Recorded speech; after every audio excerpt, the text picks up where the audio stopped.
I got held up. I'm sorry. Yes, you are. It's bad enough that you summoned me here like I'm one of your little underlings, but then you don't have the grace and manners to be here when I arrive. I mean, I have a pile of work I left at Crimson, and Kate hates it when Lulu and I are anywhere except for chained to our desks. Speaking of which, since Kate and Sunny broke up, she's been a real raging bitch. I need your help. Are you speaking to me? You're the only one here. You must be in a real bind. Should I be scared? Is my life in danger? Is Spinelli's life in danger? Are you going to put me in the position where I'm going to look like a selfish, horrible person because I'm going to have to refuse? If you stop talking, I'll tell you. You don't have to snap at me. Okay, just sit down.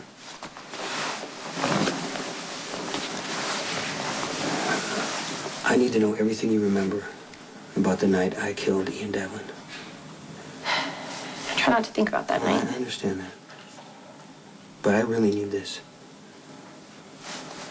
Do I get to ask why?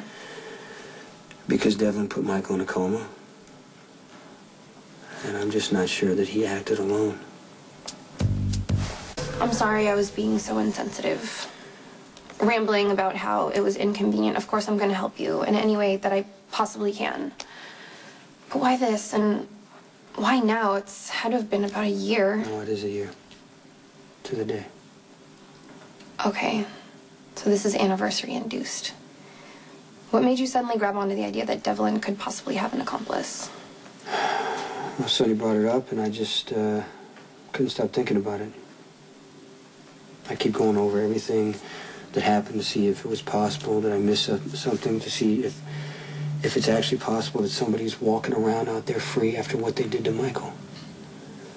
I don't know, Jason. It seems like a desperation play. I mean, you, Sonny, and Spinelli all investigated thoroughly after the shooting. Is there any chance you guys missed something? Maybe, maybe not. I just need to know for sure. I get it.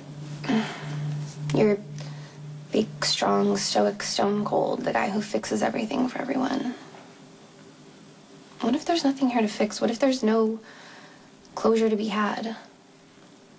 What if this is just some really awful thing that happened to somebody who doesn't deserve it, and as unacceptable as it is, it's just something else you're gonna have to learn to live with? You knew my sister, Georgie, right? I had a really hard time accepting her death. It was so unthinkable, so wrong. I decided that I needed some sort of justice, that I had to find out who really killed her. That's when Spinelli started helping me, and we got really close. I remember. I guess in a roundabout way, we sort of accomplished our goal. But my point is, it didn't help knowing that it was Diego. Because no matter what, my sister was dead. Nothing was ever going to bring her back. So where I understand the drive, you know, Michael's life was taken away from him and you want to fix it, but sometimes you can't fix something so wrong, so final. I appreciate what you said. I get that you're trying to help me, but I need to know exactly who put Michael in that coma. So please, just tell me what you remember. I really try to block that night out. I do remember it was freezing because I was inappropriately dressed. I had on my first pair of Carchulos and they got ruined. Can you just give me the relevant stuff, Hey, please? I judge time by what I wear, and these are my memories you're asking for, so you're just gonna have to take them as they come. You and Spinelli had just rudely dropped me off at some out-of-the-way bus stop because you found me hiding in the back of your mobmobile.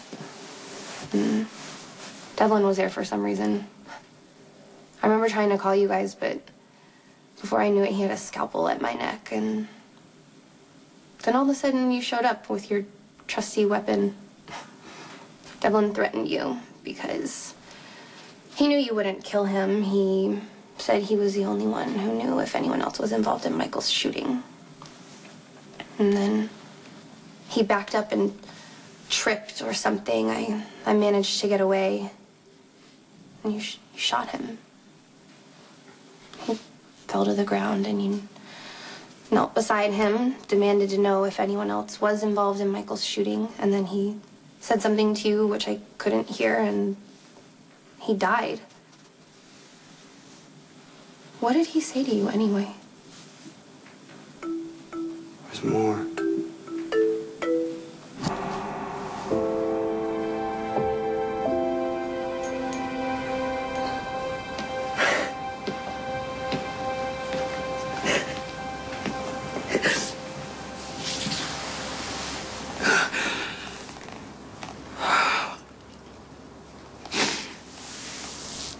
It happened here. I don't know what you're asking me.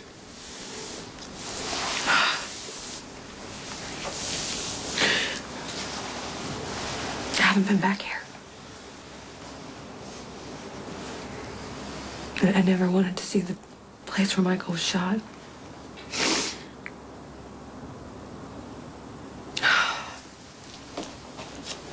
It's been a year. It's been a year since Michael moved or spoke. It's been a year since his life was taken from him.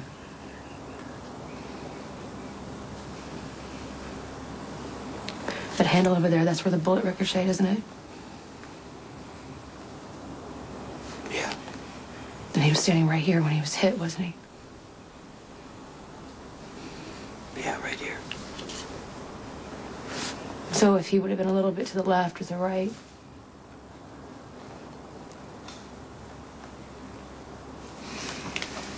there would have been a little small difference or something.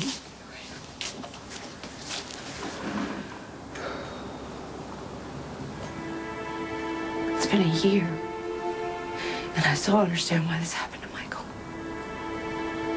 Why did this happen to Michael? I'm okay. I'm okay.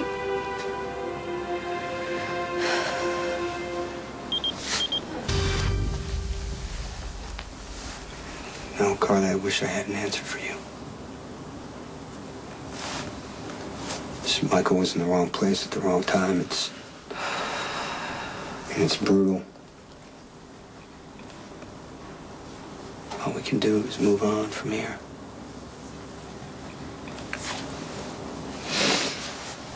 I tell myself there's no point looking back to that night.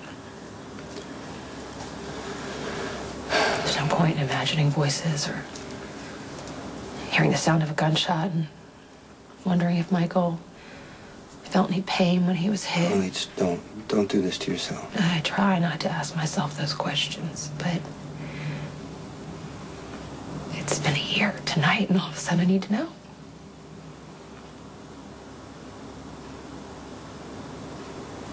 What was the last thing that Michael saw? What was the last thought he had before the bullet hit him? Did he know he was shot? Did he feel Sonny hold him? Just stop. Okay, you're not helping yourself. Helping myself. I don't know how to help Michael, Jason. All the hope I had by seeing his fingers move, all the determination I put into getting him that experimental surgery. Turns out that surgery could kill him. 2 out of the 10 patients have died. So that's why I'm here tonight. I want to look at the place where Michael was shot, and I need to make a decision. Am I going to risk Michael's life to bring him back? What do I do? Don't ask me. I have to ask you because you're the person that helps me think. No, not this, okay? Every choice I helped you make for Michael was wrong. Yeah, it was. It was worse than wrong. I put him in the life that got him shot, Carly. I trust you more than I trust anybody. Is it worth it to risk Michael's life if we get a chance of getting him back? Please tell me what to do. I believe that Michael would take the chance rather than go on like he is.